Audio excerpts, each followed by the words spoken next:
All right, ready to dive deep into the world of myopia. Always ready, especially when it comes to new treatment options. Exactly. And today's focus is low concentration atropine for myopia control, particularly in East Asia. We've got this super interesting journal article that really breaks it down. Yeah, this article is packed with the latest research. It's pretty fascinating. So before we get lost in the science, let's set the scene. Just how big of a deal is myopia in East Asia? Well, picture this. In some countries over there, almost every teenager and young adult is nearsighted. Wow, almost everyone. That's insane. Yeah, it's a huge problem, up to 90% in some places. Yeah. And it's not just about needing glasses. Right, it's about long-term eye health. What kind of risks are we talking about? Think of your eye like a grape.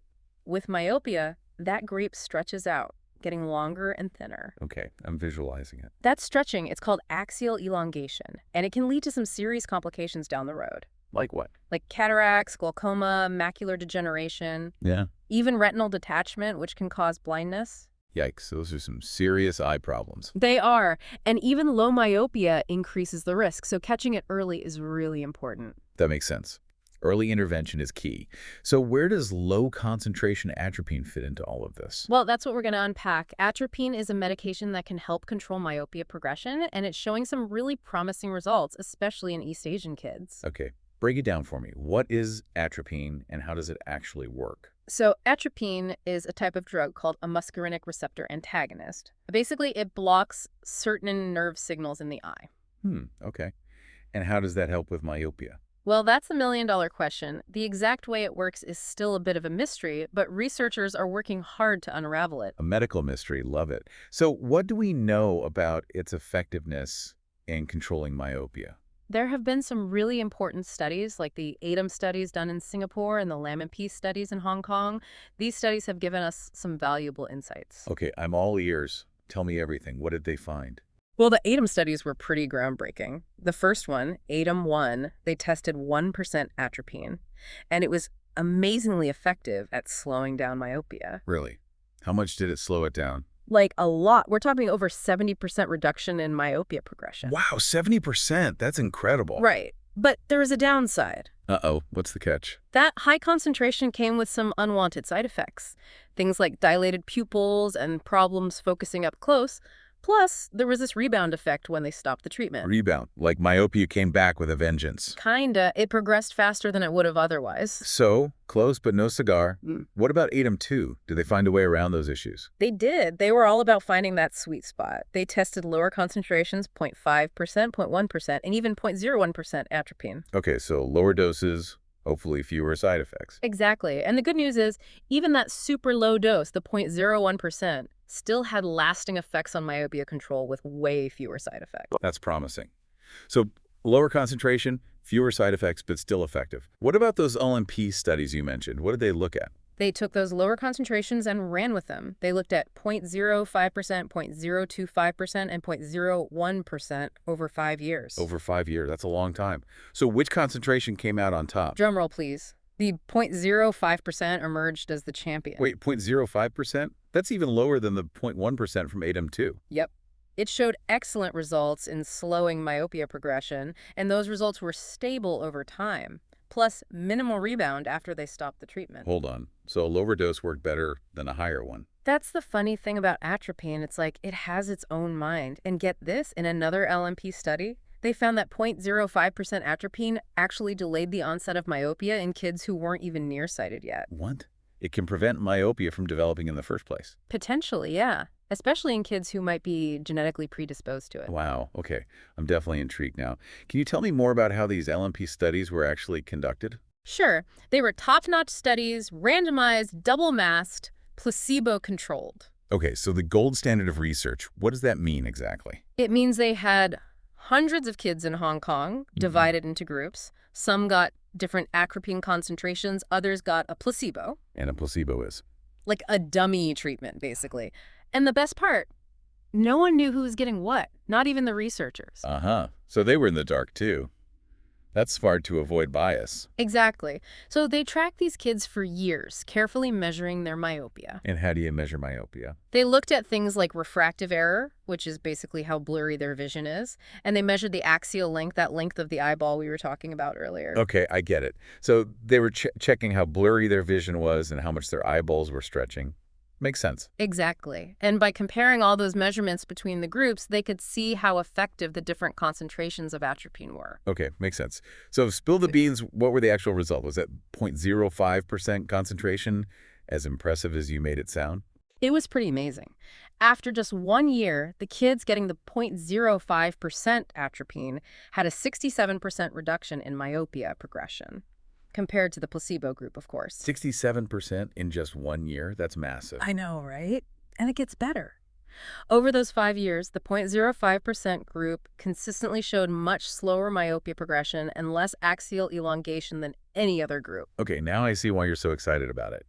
But let's be real, we can't forget about those side effects. Did the lower concentrations in LAMP cause any problems? Good news on that front. The LMP studies showed very few side effects with those lower doses. Phew, that's a relief. Yeah. But there must have been some, right? There were some slight changes, like pupils getting a bit bigger and a little reduction in accommodation. Accommodation meaning? Oh, sorry. Accommodation is just your eye's ability to focus at different distances. But the changes were so small, they didn't really affect the kids' near vision or their quality of life. So no complaints from the kids or parents? Nope. They tolerated it really well. That's reassuring. What about long-term safety? Any concerns there? Actually, there's a study called ATLS that followed up on the ATOM participants for like 10 to 20 years. Wow, 10 to 20 years. That's a long-term follow-up. It is, and the great news is it didn't show any increased risk of eye problems later in life, even with that short-term atropine use in childhood. Wow, so it's safe in the long run, too. Sounds like low-concentration atropine could really be a game-changer for this myopia epidemic. It has huge potential. But it's important to remember, atropine isn't a cure. It just helps to control how fast myopia gets worse. So it's not like you take a magic eye drop and boom, perfect vision. If only it were that easy. It's not a quick fix. It works best as part of a bigger plan, a more holistic approach. A holistic approach. Tell me more. What else should people be doing to protect their vision? Well, think of atropine as giving your eyes a helping hand, but they also need healthy habits. Spending time outdoors has been shown to really help protect against myopia. So kick those kids outside. Exactly. Let them soak up some sunshine and give their eyes a break from screens and books. And we want to limit close-up work like reading or staring at computers. Frequent breaks are key. That's good advice for all of us, really. It is. There's some great programs popping up, especially in East Asia, like the Tiantian 120 program in Taiwan, encouraging outdoor activities, and they're seeing some really great results. So it's all about balance, medical treatment, plus lifestyle changes. What other cool stuff is happening in the world of myopia research? Anything you're excited about? Definitely. There's this idea of making classrooms more like the outdoors. Imagine that. Whoa, classrooms that feel like you're outside. That's awesome. Right. Could be a game changer for preventing myopia. It's all about thinking outside the box, or maybe in this case, inside the classroom. I love it. Okay, so low concentration atropine seems like it's a real winner when it comes to controlling myopia, especially in East Asia. Yeah. But let's talk about that rebound effect a bit more. What happens exactly when treatment stops? And how can we minimize that rebound? Okay, so imagine your eye's growth like a spring being compressed. Let go of the pressure and it bounces back. Right. That's a great analogy. So why does this happen with myopia? Is it like the eye trying to play catch up? Possibly. It's like the eye wants to get to the size it would have been if it hadn't been treated. So is rebound just inevitable? Are we doomed to blurry vision? Not necessarily. The LMP studies actually found that rebound was less of a problem when they used lower atropine concentrations and stopped treatment when the kids were older. So the timing of treatment matters. Interesting. It really does. And remember that ATLS study I mentioned before? The one that followed those ATOM participants for like 20 years? Yeah, the long-term one. Right. Well, they found that if they used atropine for only a short time, especially when the kids were younger, they saw a big rebound effect that basically wiped out any good the treatment had done. Oh, no. So should we avoid atropine for younger kids altogether then? Not so fast. Yeah. It's not that straightforward. It just means we need to be strategic about when we stop treatment, especially in those younger kids. Stopping suddenly might not be the best idea. So what are the alternatives? How can we avoid this myopia boomerang? Well, one way is to slowly reduce the concentration of atropine over time before stopping completely. Think of it like easing off the brakes instead of slamming on them. Okay, I like that analogy. Yeah. Gently, gently. What about the length of treatment? Does that matter? It does. Another option is to keep the treatment going for longer, maybe into the teenage years. This gives the eye more time to settle down and reduces the chance of rebound. So it's a balancing act. We want to control myopia, minimize those side effects, and avoid the rebound. You got it. It's like a myopia management tightrope walk. Well, we've covered a lot of ground today. But before we move on, I want to go back to that medical mystery we talked about earlier. How does atropine actually work? Can we dig a little deeper into that? Absolutely. That's where things get really interesting. Okay, so last time we were left hanging with that mystery. How does atropine actually work its magic on myopia? Ready to get some answers. Let's crack this case. So remember how we were talking about atropine blocking those nerve signals in the eye? Yeah, you said it blocks acetylcholine, right? That neurotransmitter involved in a bunch of eye stuff. Right. Initially, researchers thought it worked by mainly reducing accommodation, how your eye adjusts focus at different distances. But that theory has kind of fallen out of favor because studies have shown that even in animals without those specific receptors for accommodation, atropine can still control myopia. Interesting. So it's not just about relaxing those focusing muscles. What are they looking at now? The focus has shifted to other possible mechanisms, especially things happening in the retina and the choroid. Okay, quick reminder, what's the chord again? Think of the choroid as the eye's personal food delivery service. It's that layer of blood vessels and stuff between the retina and the sclera, that's the white part of your eye. The choroid basically nourishes the retina and is a big player in how the eye grows. Gotcha. So how does atropine affect this choroid then? Well, research suggests that atropine can actually prevent the choroid from thinning, which often happens with myopia. In fact, remember those LMP studies we were talking about? Yeah, the ones in Hong Kong with the different concentrations? Exactly. Those studies found that the higher the atropine concentration, the thicker the choroid tended to be. Ooh, interesting. So the idea is that a thicker choroid acts like a better support system, sort of preventing the eye from stretching too much. That's one of the main theories. Think of it like adding extra support beams to a building makes it more stable, right? Okay, that makes sense. Now, what about the retina? What does atropine do there? There's more and more evidence suggesting that atropine might actually change retinal neurotransmission. That's how the nerve cells in the retina talk to each other. Studies have shown that atropine can actually reverse the downregulation of certain genes involved in retinal signaling. Downregulation. So it's like turning up the volume on those signals. Exactly. And here's why that's important.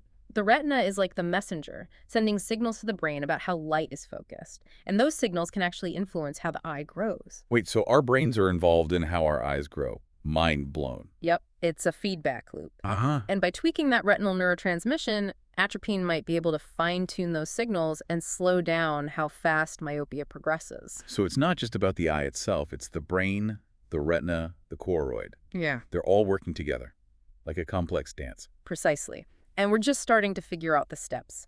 But the more we learn about these mechanisms, the better we'll be able to target treatments for myopia and make them even more effective. So what else is new in myopia research? Any other promising avenues that have you excited? Oh, there are tons of cool things happening. Scientists are looking into new drug therapies, including different types of muscarinic antagonists and drugs that focus on other pathways that control eye growth.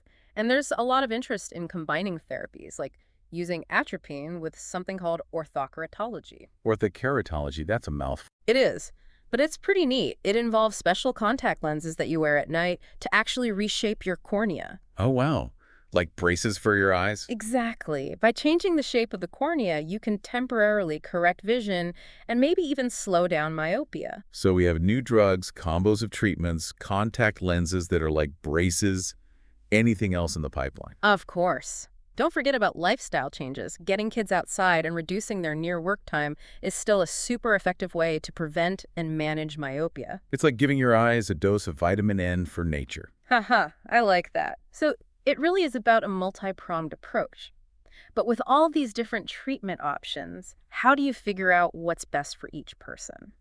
That's where that individualized, holistic approach comes in. It's like a puzzle. You got to find the right pieces. What works for one kid might not work for another. We have to consider their age, their genes, lifestyle, even their cultural background.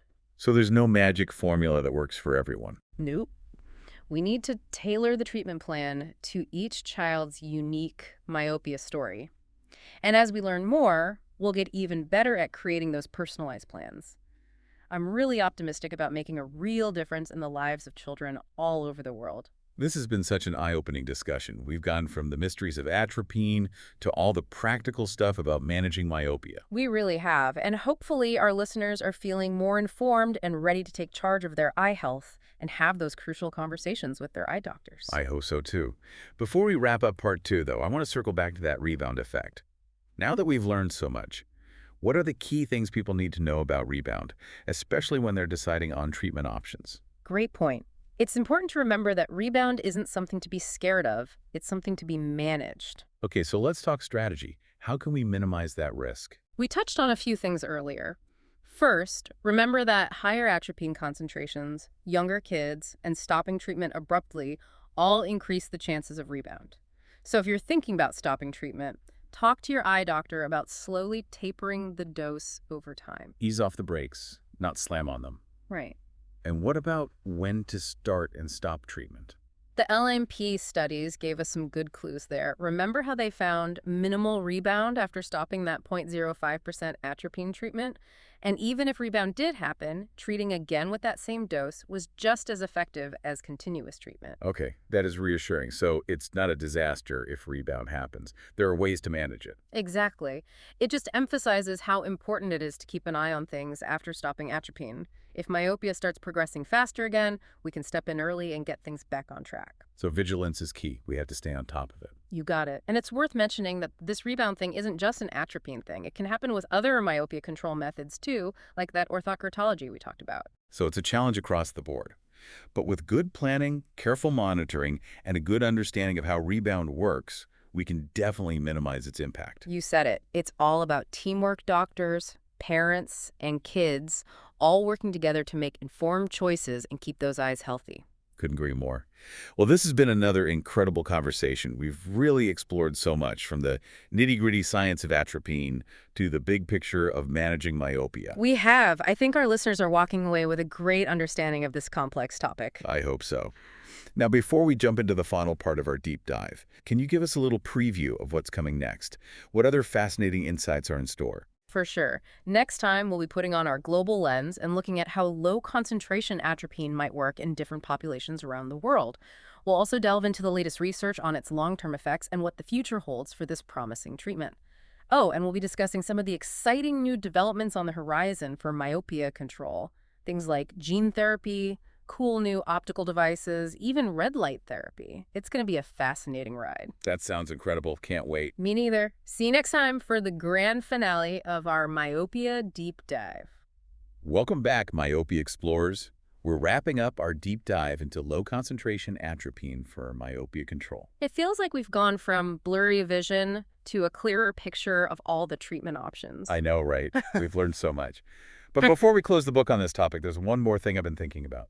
I was just thinking the same thing. We've mainly focused on the research from East Asia. Right, where myopia is super common. Exactly. But myopia is everywhere, right?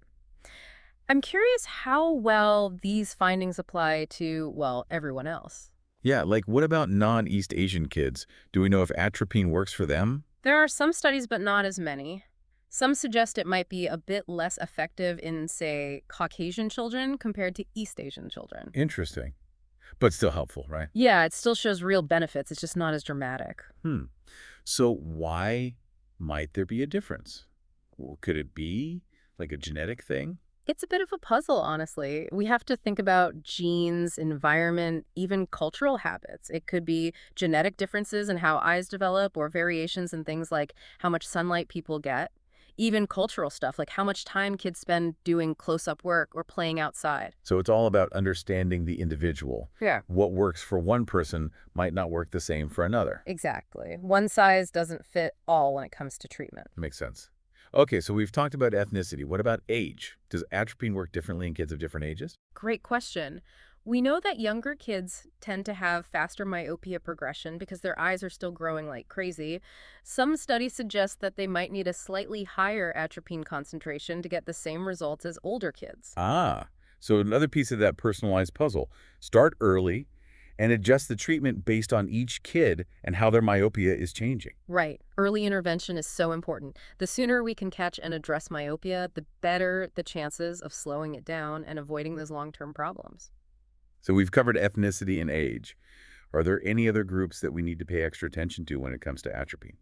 Kids with a family history of high myopia, they're especially vulnerable to faster myopia progression. Oh, so if the parents are nearsighted, their kids are more likely to be nearsighted too. Yeah, genetics plays a big role. If one or both parents have high myopia, their kids are much more likely to develop it. It's a big red flag. So should all those kids with a family history of myopia be using atropine? Not necessarily. It's not that simple. We still need to look at each child individually, consider their risk factors, how their vision is right now, any other health issues. But in a lot of cases, yeah, atropine can be a really useful tool for those high-risk kids. It all comes back to that personalized approach. No one-size-fits-all answers. It's about talking to your eye doctor, understanding the risks and benefits, and making smart choices based on the best evidence. Absolutely. And that brings up another super important point. We got to stay up to date. This field is constantly changing. New research is coming out all the time, and new treatments are being developed. So do we all need to become like myopia experts now? No need to go that far. But it's important to get those regular eye checkups and talk to your eye doctor about all the new stuff. They can help you navigate all the latest and greatest in myopia management. Makes sense. Speaking of new stuff, what are some of the most exciting things on the horizon? Anything that has you really pumped? Oh, definitely. One thing that's getting a lot of attention is gene therapy. Whoa, gene therapy. That sounds super sci-fi. Right. It's still early days, but it has incredible potential. Imagine being able to manipulate the genes that control eye growth and actually prevent or even reverse myopia. Okay, now that would be a game changer. What else? There are all these new optical devices that are being developed that could also help control myopia. Like what? Well, think about special contact lenses that create peripheral defocus. Peripheral defocus. What's that? It's basically tricking the eye into growing more slowly. And there are new types of eyeglasses that do a similar thing with special lenses that have multiple segments with different powers. So it's about changing how light hits the eye to slow down that eyeball stretching. That's the idea. And some researchers are even looking into red light therapy to stimulate the retina and potentially slow down myopia. Red light therapy, like what they use for skin treatments. Yep, that's the one. Red light can do all kinds of things, and it looks like it might have some real potential for myopia too. It's amazing how much we still don't know about the eye. Mm-hmm. I can't wait to see what other discoveries are made. Me too. This field is so fascinating. It makes you think, what if someday we can completely reverse myopia? Or even stop it from happening in the first place? Now that's something to look forward to. Well, here we are at the end of our three-part deep dive into low-concentration atropine for myopia control. I feel like I've earned my myopia merit badge. Me too. It's been awesome exploring this topic with you, and I hope our listeners feel more informed and empowered to take charge of their eye health and have those important conversations with their eye doctors. Definitely. Remember, everyone, knowledge is power, especially when it comes to your vision. And don't forget those simple but effective lifestyle changes. Get outside, limit near work, and give those eyes a well-deserved break. Couldn't have said it better myself. And until next time, keep those eyes peeled for more fascinating deep dives into the world of science and medicine. We'll be back soon with another episode to blow your mind. See you then.